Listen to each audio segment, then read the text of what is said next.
नमस्कार विद्यार्थी मित्रांनो. नमस्कार. तर आपण आज मराठी व्याकरणाचा एक नवीन भाग शिकणार आहोत. तो आहे एक वचन आणि अनेक वचन व त्यांच्यावरून आपण लिंग कसं ओळखायचं हे शिकणार आहोत. एक वचन कुत्रा, अनेक वचन कुत्रे. तो कुत्रा पुल्लिंग. छान.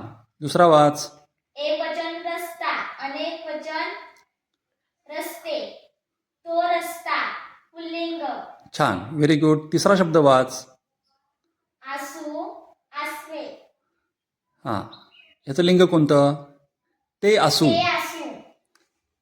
नपुसकलिंग. पुसलिंग.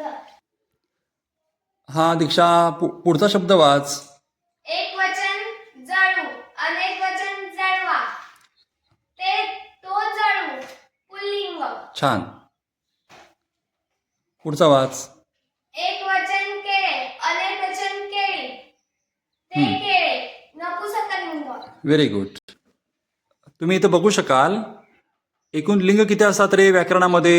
3 असतात. कोणते कोणते? पुल्लिंग. स्त्रीलिंग, नपुसकलिंग. तो आलं तर पुल्लिंग, पुल्लिंग. ती आलं तर, स्त्रीलिंग, आणि ते आलं तर नपुसकलिंग. बरोबर. मग आपण एक वचनावरून ओळखतो की अनेक वचनावरून ओळखतो लिंग? एक वचनावरून. मग जर तुम्हाला परीक्षेमध्ये अनेक वचनी शब्द आला मग तुम्ही काय कराल लिंग ओळखताना? एक वचन. तुम्ही त्याचं सुरुवातीला एक वचनी करून घ्याल आणि त्याचं तुम्ही मग काय कराल? लिंग ओळखाल. ध्रुवा, सांग पुढचा शब्द. शाळा, शाळा. ती शाळा स्त्रीलिंग. ती शाळा हा एक वचनी शब्द असल्यामुळं स्त्रीलिंगी होतं. सांग पुढे. पुस्तक, पुस्तके. ते पुस्तक नपुसकलिंग. पुढे सांग. मळा, मळे. तो मळा पुल्लिंग. पुढे सांगा. नदी, नद्या. ती नदी स्त्रीलिंग. छान. पुढे सांगा. चांदणी, चांदण्या.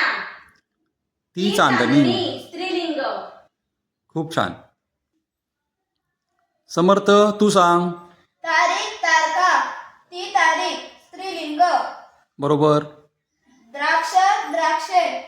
ती द्राक्षे स्त्रीलिंग. ती द्राक्षे असं येईल की एक वचनी शब्द येईल द्राक्ष? ते द्राक्ष एक आहे ना, ते द्राक्ष. मग काय लिंग येईल त्याचं? नपुसकलिंग. नपुसकलिंग येईल. पुढे सांग. खिळा, खिळे. ते खिळे नपुसकलिंग. एक वचनी शब्द कोणता आहे? तो खिळा. मग कोणतं येईल लिंग? पुल्लिंग. पुल्लिंग. पुढे सांगा. चिंच, चिंचा. हं. ते ती चिंच. ती चिंच काय येईल? ती चिंच. हा, मग ते लिंग कोणतं? स्त्रीलिंग. स्त्रीलिंग. शेवट सांग.